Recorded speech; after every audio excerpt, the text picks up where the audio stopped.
மல்லிகை முல்லிகை மனோரஞ்சகங்கள் பறித்து வந்து உங்களது திவ்யடை பொற்பாதங்களை பாலால் கழுவி எங்களது பட்டாடையால் துடைத்து சரி உங்கள் மனைவிமார்கள் உங்கள் பொன்னான திருவடி பாதத்தை போற்றி செய்தோம் நாதா. திருப்படி பாதைகளை படித்தபடியா இந்த பணத்தை உலகத்தில் என்றென்றைக்கும் தீர்க்க சுகமாய் வாழ்ந்திருப்பீர்கள். அரண்மனையில் இருந்த பெண்களை ஆயிரம் தோழிமர்களை விட்டு அழைத்தது ஒரு செய்தி என்ன காரணம் என்ன மன்னவா? உங்களை எதற்காக வரவழைக்க தெரியுமா? நான் சொல்லக்கூடிய செய்தி நீங்க கேட்டதால நீங்க மிகவும் சந்தோஷம் அடைவீர்கள். அப்படியா? பேர்பட்ட விஷயமாங்க. அப்படி சீக்கிரமா சொல்லுங்க. என்ன விஷயம்? கேளுடி வீட்டுக்காரர்கிட்ட. என்ன விஷயம்? உங்களை எதற்காக வரவழைத்தேன்? எதுக்காக?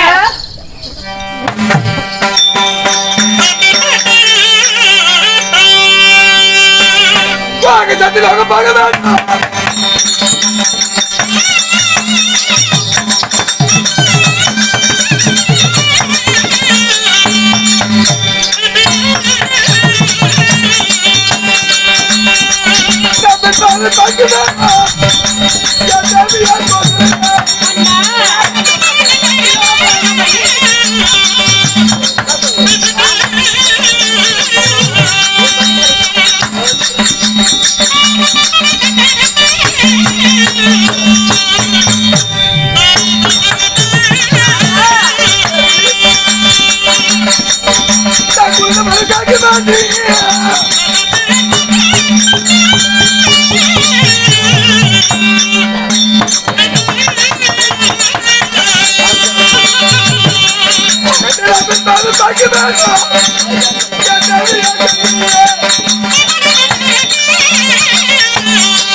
என்னைக்கு இல்லாத படிக்கிறதுக்கு அப்படி சந்தோஷமா இருக்குது. சூரிய பிரகாசம் போல முக தக தக தகன்னு இருக்குது.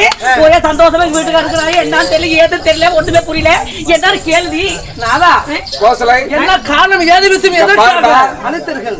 இந்த கொடகிரி அயோத்தி நகரத்தை நமக்கு பிறகு ஆள்வதற்கு நம்மளுக்கோ குழந்தைகள் இல்லை. உண்மைதான். அதனால என் மனக்குறையை தீர்ப்பதற்காக சத்தியலோகம் சென்று அந்த பிரம்மாவிடத்துல நான் புத்திரசந்தான வரம் கேட்க போறேன். நாம நினைச்சோம், நம்ம மன்னவர் சொல்லிட்டாரு. இருந்தாலும் நாதா பதனமாக சென்று வாருங்கள். நாங்க போய் அருவமனையில உட்கார்றோம். இல்ல அரண்மனையில உட்கார்றோம். இது பேரப்பட்ட ஒரு விஷயம்.